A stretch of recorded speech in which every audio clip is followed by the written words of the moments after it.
Gucci, आज यह शब्द सुनते ही हाई लेवल फैशन दिमाग में उभर आता है। बहुत कम लोग ऐसे होंगे जो इस इटालियन लग्जरी हैंडबैग और फुटवेयर कंपनी से परिचित नहीं हैं। दरअसल आज कंपनी के दुनिया भर में लगभग 500 आउटलेट हैं और सालाना 10 अरब डॉलर से अधिक की बिक्री होती है। और इसके पीछे का परिवार आज टेलीविजन शो और एक प्रमुख हॉलीवुड फिल्म का विषय भी बन गया है। लेकिन जबकि ब्रांड और 1960 और 1990 के दशक के बीच गुच्ची परिवार के कामों के बारे में बहुत कुछ पाया जाता है, उस व्यक्ति के बारे में बहुत कम जानकारी है जिसने इसे शुरू किया, यानी गुच्चियो गुच्ची। गुच्ची, जिनका पूरा नाम गुच्चियो जियोवन बतिस्ता गियासिंटो डारियो मारिया गुच्ची था, उनका जन्म 26 मार्च 1881 को फ्लोरेंस, इटली में हुआ था। वह प्रसिद्ध टस्कन राजधानी में एक चमड़े के निर्माता का बेटा था। जब ब्रिटिश एरिस्टोक्रेट्स और अन्य अमीर यूरोपीय लोगों की भीड़ ब्रुनेलेस्की के गुंबद और 15वीं शताब्दी की अन्य मास्टरपीसेस को देखने के लिए हर गर्मियों में इस इटालियन सिटी की यात्रा करती थी। गुच्ची के पिता इन पर्यटकों को चमड़े के बैग, बेल्ट और अन्य सामान बेचते थे। इस फैक्ट का गुच्ची पर एक महत्वपूर्ण इनिशियल प्रभाव था, लेकिन उन्होंने अपनी यंग एज में फैमिली बिजनेस का ख्याल नहीं किया। इसके बजाय गुच्चियों ने थोड़े बड़े होने पर फ्लोरेंस छोड़ दिया और उस समय दुनिया के सबसे महान साम्राज्य की राजधानी लंदन चले गए। वहां उन्हें प्रसिद्ध सबॉय होटल में नौकरी मिली, पहले रसोई में डिशवॉशर के रूप में, फिर वेटर, फिर बेलहॉक, उसके बाद एक तरबान के रूप में और अंत में लिफ्ट असिस्टेंट के रूप में काम किया। इलेक्ट्रिक एलिवेटर वाले दुनिया के पहले होटल में यह एक इम्पोर्टेंट पोजीशन था। यहाँ काम करते हुए कई वर्षों में गुच्ची ने फ्रांसीसी चित्रकार क्लाउड मोनेट से लेकर भावी वॉरटाइम प्राइम मिनिस्टर विंस्टन चर्चिल तक सभी लोगों से मुलाकात की।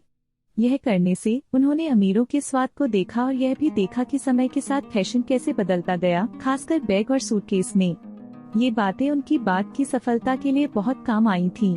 1920 के दशक की शुरुआत में जब वह अपने 40वें वर्ष में पहुँचे, गुच्ची इटली लौट आए थे। 1921 में अपनी नेटिव सिटी फ्लोरेंस में उन्होंने अपनी कंपनी हाउस ऑफ गुच्ची की स्थापना की। स्टार्टिंग में यह चमड़े के सामान की एक छोटी सी पारिवारिक दुकान थी, जो उनके पिता द्वारा वर्षों पहले चलाई की गई दुकान से कोई खास अलग नहीं थी। हालांकि उन्होंने पहले ही अपनी पत्नी एडा कैलवेली के साथ एक परिवार शुरू कर लिया था, जिनसे उन्होंने 1901 में शादी की थी और वास्तव में हाउस ऑफ गुच्ची की स्थापना के समय उनका सबसे बड़ा बेटा एल्डो पहले से ही एक किशोर था। कंपनी फ्लोरेंस में काफी सफल रही, हालांकि इसमें से अधिकांश कुछ हद तक संदिग्ध इतिहास पर आधारित था। इसके लिए गुच्चियो गुच्ची ने बेनेटो मुसोलिनी के फांसीवादी शासन का समर्थन किया, जो 1922 में सत्ता में आया था। यह इटालियन फांसीवादी मुसोलिनी बाद में जर्मनी की नरसंहारक नाजी पार्टी से जुड़ गए और गुच्ची और इतालवी फांसीवादियों के बीच संबंध अब बिगड़ गए थे। गुच्चियो ने अपने परिवार के व्यक्तिगत इतिहास के बारे में एक विस्तृत काल्पनिक कहानियां भी बनाई, जिससे उसके ब्रांड को एक ऑथेंटिसिटी मिले और उसका बिजनेस बहुत ऊंचा चला जाए।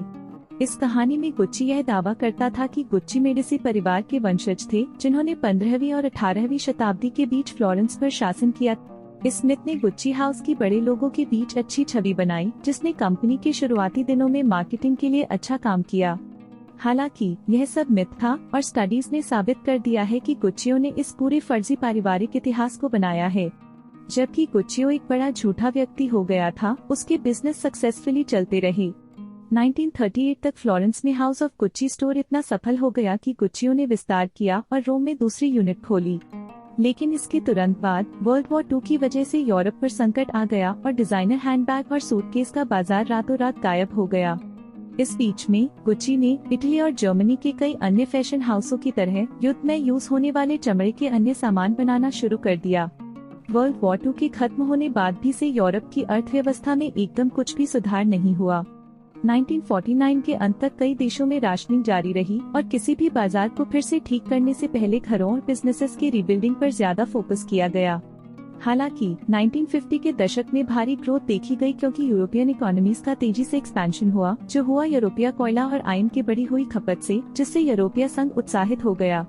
अब जैसे जैसे यह आर्थिक विकास हुआ, गुच्ची हाउस का भी दोबारा एक्सपेंशन होने लगा। गुच्चियो को ऐसा करने के लिए उसके बेटों ने राजी किया, जो अब उसके साथ बिजनेस पार्टनर के रूप में जुड़ चुके थे और कम रूढ़िवादी थे और बिजनेस को काफी एक्सपैंड करना चाहते थे। यह एल्डो गुच्ची ही थे जिन्होंने 1933 में आइकॉनिक डबल जी गुच्ची लोगो को डिजाइन किया था। अब एल्डो और उसके भाइयों के प्रभाव से 1951 में फैशन इंडस्ट्री के मॉडर्न सेंटर मिलान में एक नया स्टोर खोला गया। अगले महीनों में एल्डो, रोडोल्फो और वास्को गुच्ची ने अपने पिता पर आगे एक्सपेंशन करने के लिए दबाव डालना शुरू कर दिया। 1953 तक वे न्यूयॉर्क शहर में अपना पहला स्टोर खोलने के लिए तैयार हो गए। हालांकि गुच्चियों ने इसे कभी नहीं देखा, क्योंकि 2 जनवरी 1953 को 71 ईयर की एज में उनकी मृत्यु हो गई। इसके बाद गुच्ची परिवार अपने व्यवहार के लिए उतना ही बदनाम हो गया था जितना आज वह अपने लग्जरी उत्पादों के लिए फेमस है।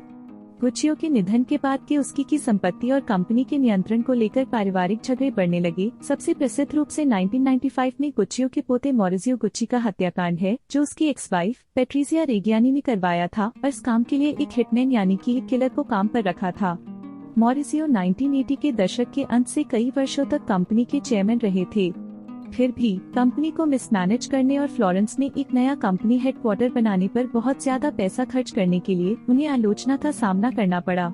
लेकिन शायद इस सारे विवाद की भविष्यवाणी खुद गुच्चियो गुच्ची के अजीब जीवन को देखते हुए की गई होगी। एक ऐसा व्यक्ति जिसने अपने परिवार का फर्जी इतिहास खुद बनाया था, अब एक धोखेबाज के रूप में जाना जाता है, जिसने बेनिटो मुसोलिनी के फांसीवादी शासन का समर्थन किया था। कभी कभी फैक्ट्स कल्पना से भी अजीब होते हैं, और ऐसी ही थी गुच्चियो गुच्ची की फरेब भरी जिंदगी। आज के लिए इतना ही दोस्तों। आपको वीडियो अच्छी लगी हो तो लाइक जरूर करें। ऐसी और इंफॉर्मेटिव वीडियोस के लिए चैनल के दूसरे वीडियोस भी देखें, और जाते जाते चैनल को सब्सक्राइब और बेल आइकन को दबाना ना भूलें। Tata, bye bye.